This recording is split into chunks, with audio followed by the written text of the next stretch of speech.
Untuk bisanya selalu tawajuh pada Allah ada proses. Kekasih Allah itu ada proses.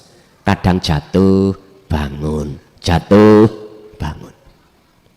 Tapi kalau menurut surat Ali Imran ayat 31, minhumul mukhlasin, inilah Pak yang Allah sematkan titel kedudukan jabatan, disebut Habib iki.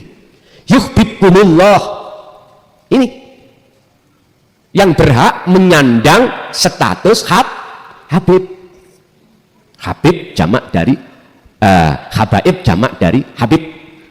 Nah ini jadi disebut Habib, wajib hatinya sudah makrifat pada Allah.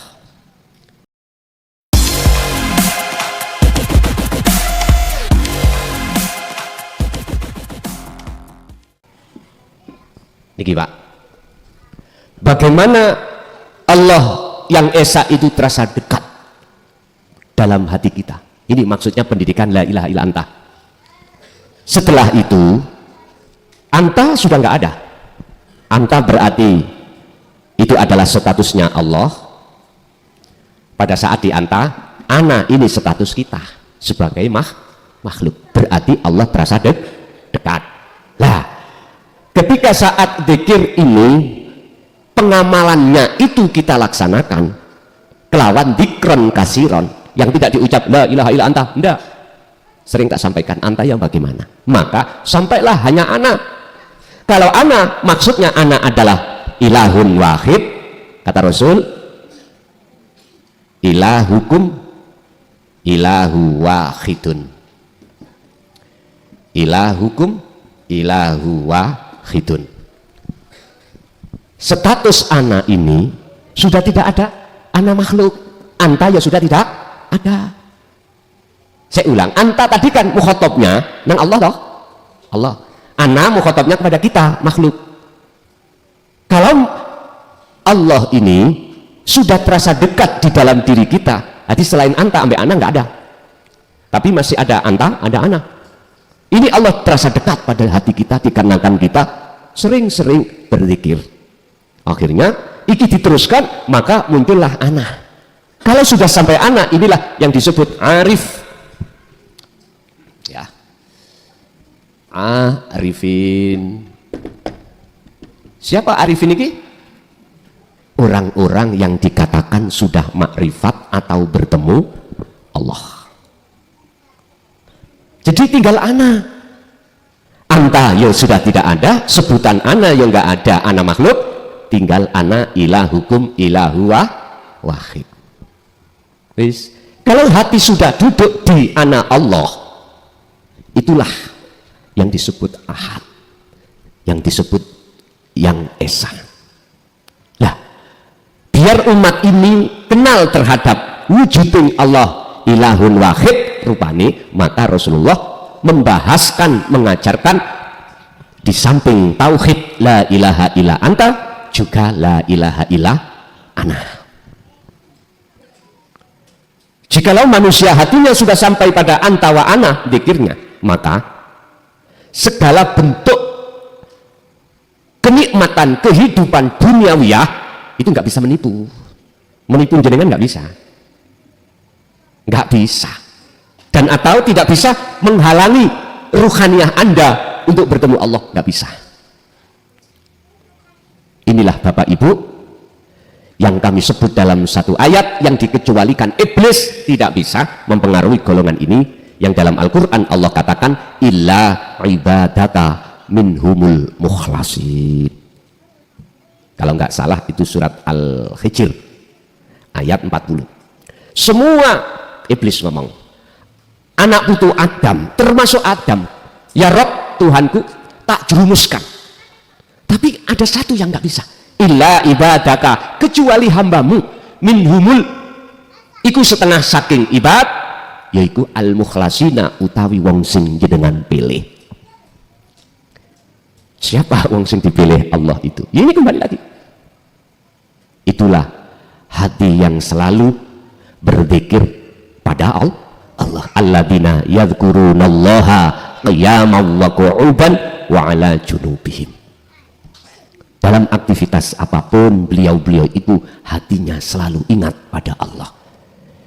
Maksudnya ingat, nyadari kalau bukan dirinya yang melakukan.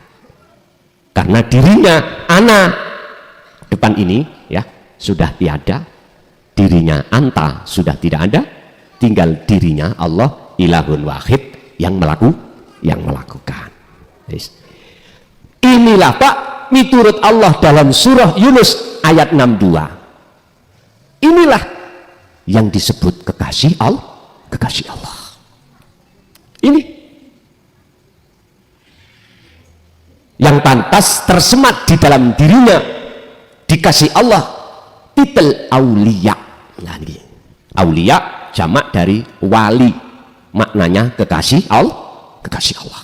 Ini beliau nggak akan pernah bisa dipengaruhi oleh nafsu di dalam dirinya.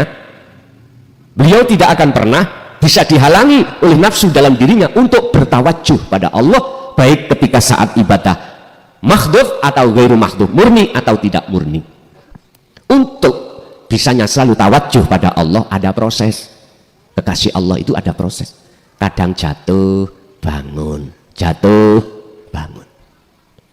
Tapi kalau menurut surat Ali Imran ayat 31, minhumul mukhlasin, inilah Pak yang Allah sematkan titel kedudukan jabatan disebut Habib ini. Yuhibbukumullah, ini yang berhak menyandang status Habib. Habib jamak dari habaib jamak dari Habib. Nah ini jadi disebut Habib, wajib hatinya sudah makrifat pada Allah. Miturut Ali Imran 31, terkait ada nasab atau tidak, wajib disebut Habib manakala hatinya sudah makrifat pada Allah. Saya tidak membahas masalah sing gegeran jopo, mboten. Sebab miturut surat Ali Imran 31 ini, di mata Allah pantas diceluk Habib manakala hatinya sudah makrifat pada Allah. Apa sih Habib itu? Dari kalimah harfiah itu Habibun berarti kekasih. Habibullah berarti kekasih Allah. Gusti Allah itu menjadikan seseorang sebagai kekasih, tidak ada dalam Al-Quran mengatakan duriyah, nggak ada. Coba dalam surat Yunus 63, mereka ini adalah alladzina amanu wa kanu yattaqun. Ini Anda di mata Allah akan menyandang tentang aulia atau habib, kekasih Allah, manakala amanu wat taqau, iman dan takwa pun. Kalau saya simpulkan, iman dan takwa yang dimaksud adalah tingkatan ruhaniyah Anda sudah ma'rifatullah pun. Makanya kita harus hati-hati mensikapi seseorang, harus hati-hati. Jangan ikut-ikut gerudak-geruduk dengan bahasa yang lain, gak usah. Sing penting kita itu bagaimana sisa umur kita gunakan untuk mendekat dan bertemu ilahun wahid pun, titik. Penajaman kami terhadap umat hanya itu, lewat dzikir. Sing belum mengerti ilmu ini berarti harus saya pertajam dengan dasar tauhid, yang sudah berarti harus kupertajam dengan dzikir pun. Wis babano sing ana njaba gegeran, jenengan sibuk dzikir nang Gusti Allah. Sekarang sudah paham yang pantas menyandang wali atau habib, kekasih Allah? Jawabannya wajib dirinya makrifat pada Allah, titik pun.